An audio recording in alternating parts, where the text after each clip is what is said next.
Hello, good morning. So, amo na ni siya ang ginhimo ko, ang on-off Arduino R3 close form. Okay.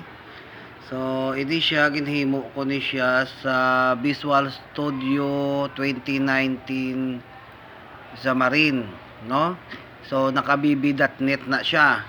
So, ang Arduino ko naman, ari naman ang Arduino ko. Ayan. So, ang file ko sa Arduino, ang program ko, ari siya. Okay, so makita mo. So, basic lang, basic. Pero at least may maintindihan ka mo. So, amo na sang code.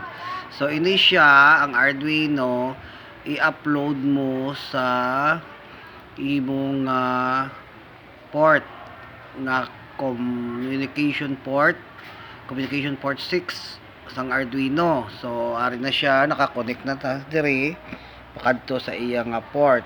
So ini siya i-assign naton sa iyang port gid mismo nga communication port number 6. Okay, so ang programmer naton is ABR-ISP and ang board naton is Arduino Uno. Okay, so i-upload ta siya. Okay, so first upload to sa naton. May ngalan sa ang akong files practice visual to Arduino. Okay, so upload sa naton. Ay, error. So nag-error siya. So gabuton ta ni siya liwat. Way ko sa manog kapit sa camera. Okay, so gabuton ta siya liwat kag balik. Ayan. Pagkatapos dito i-upload siya naton liwat. Okay.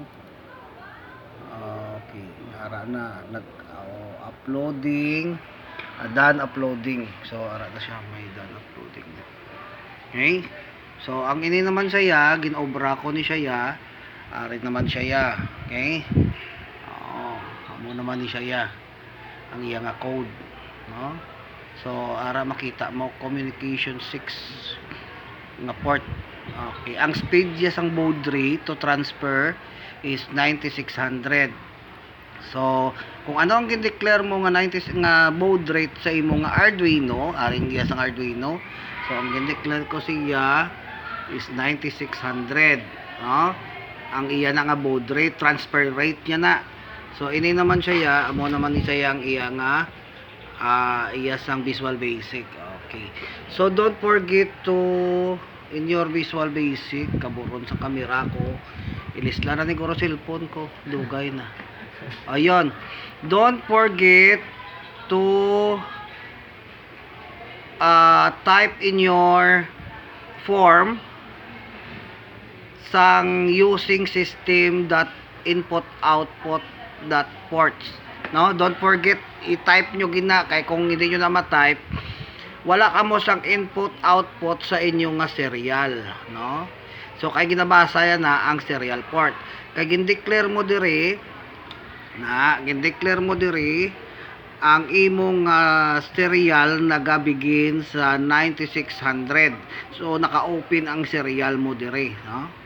So naka-serial read kita. So we need also to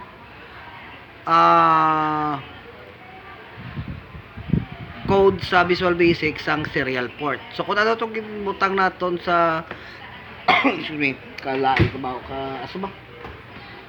Kung ano ang code naton sa Arduino, amo man na siyang i-code siya na naton, okay?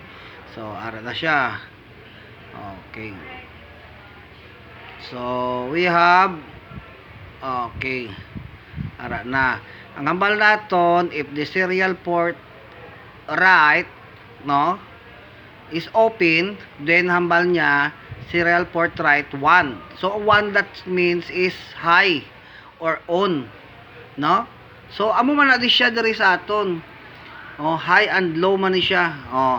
So kung ang input nimo is 1, which means your input is came from your Visual Basic, Visual Studio I mean. So your input 1 masulod di sa sakay Arduino. Pag sulod niya kay Arduino, kay si Arduino naghambal man nga 1 lang yang ginabaton niya, para magsiga ang suga. So this is our lead built-in. It means that is pin number 13, nakakonek. Ang lead built-in naton sa Arduino is pin number 13. Okay? So ang pin number 13 siya na dire, are naka-kuan kita.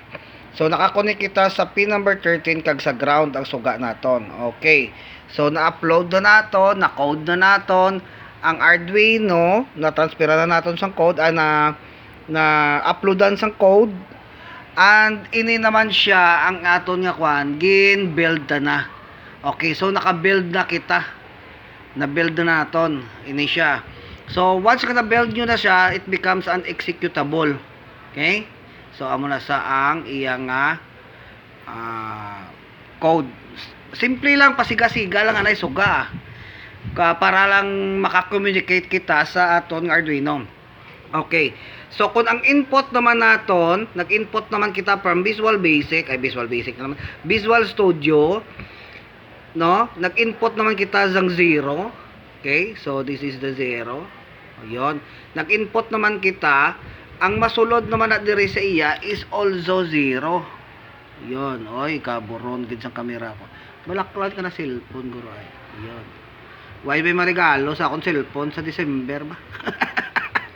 May tayo may magregalo, law ay da akong cellphone gaburon. Okay, so ari na siya kuno ho. If input is 0, that is came from the Visual Studio na 0. Pag click mo to nga off, it means 0, no? So pag sulod ya sina sa imong Arduino, ma-detect sa Arduino nga 0 ang input mo. So it becomes your lead built-in will become low. So ang command mo naman is digital write.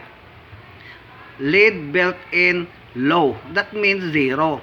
Pero kung maghambal ka dire, digital write, lead built-in off or 1, hindi ka mag-digital. Analog write naman ang ibutang mo. Change mo nito analog write. Analog write, lead built-in 1. Kung analog naman gamiton mo. So kay we are using digital write, tapos ang lead built-in naton is high. Okay. So sir, pwede naton maislan ang lead built-in. Yes, you can make your own connection by by declaring sang imong pin number. So let's for example, I will declare ang pin naton is will be pin number 10, no? So int pin 10. So himoon ko sabi suga. Okay, suga. Suga is equals number 10. Okay. So don't forget sang semicolon to close ang aton nga. So si suga siya naman nasa subong ang aton nga kapihon kag iilis kay lead built-in. Yan. Pero si lead built-in hindi na nasaya mag pin number 13. Kay si suga na nagbulo sa iya. Si suga amo na sa ang pin number 10. Kay ginbutang mo to si suga pin number 10. Tapos itakod mo sa Japon sa pin number 13. Nano. Siyempre. Okay. So ara na pang islanta na si lead built-in sa suga. Okay. Now, so ari na i-change na naton ang connection. Okay? So lang So takon sa naton by ground number 13, ground. Okay, then number 10, 1 8 9 10. So ara sa okay, so gibutang sa naton sa number 10. Do hindi siya mag-shut out. Okay.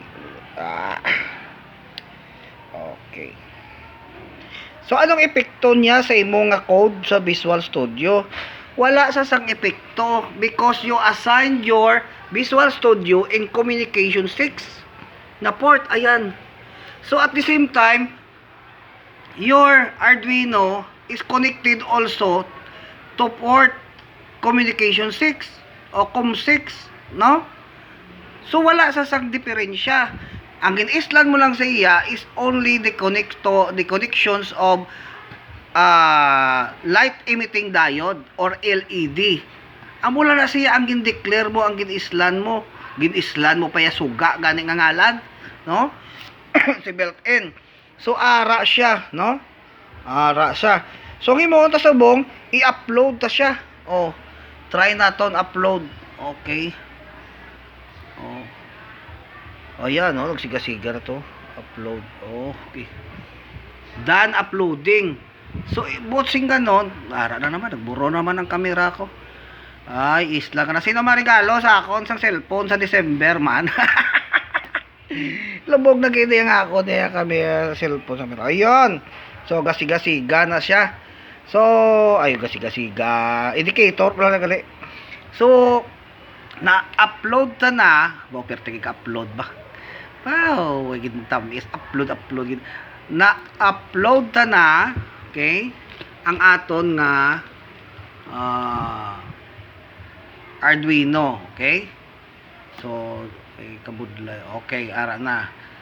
Yon, na-upload ta na. So, done uploading. So, makadto ta din diri sa piyak. Okay? So, ara. So, wala ta di sa iilis. Kay ang gindeclare naton, ang iya lang Japon nga serial port, no? So, kabalo na tangang serial port niya is from communication 6, no? Or COM6, no? From Arduino to Visual Basic. So, i-save ta na siya and then i-build. So, once ka ma-build ta na siya, sa punta nagwa. Liwaton ta ha, kay para nga makita nyo. Close. Okay, double click. Ara sa nagwa. Kalayo siya sa kuan ba? I-close sa liwat. Palapit to ta di siya. Okay, para makita siya. Okay, yun. So pag in-on ta di siya, what will happen? Masigang suga hindi. I-off ta siya. Okay, so ari na siya subong. Makita siya naton. Oops. Okay. Palapit di bala. Pag in-on ta siya daw. Yun. Okay. On. Ahay, dumuta kadako. Siga niya. Tapos off. Kita nyo na siga sa pero gamay. Gamay iya supply voltage. Okay. Yun kasiga. Okay. Off. So i-change ta. Okay. I-change ta isa sa aton na built-in kaysa nagang pin number 13 niya. Okay. Change ta sa kwaon ta ni ang yun, why na ang ginbutang ko na suga. So i-upload na sa liwat. Okay, done uploading. Ara nag-upload na siya. Okay, so ara siya upload. Ayan, nagsiga-siga na. Okay. So close siya naton liwat. So i-change na ni sa number 13. Kaya ginbalik ta sa built-in. Okay? Okay, so balik ta sa built-in. Okay. Sus na mga suga niya daw hindi mali magtindog na. Ayan. Okay. Ayan. So, i-on ta siya. Wala. Liwat. Kaya tumba. Number 13 to, hindi. Built-in lead man sa gasiga-siga. Kita nyo na built-in lead yan na. Kaya halog ako nga connections para makita. Ayan gasiga. Pag in-off ta siya, muna sa Arduino. Okay. So, bye-bye.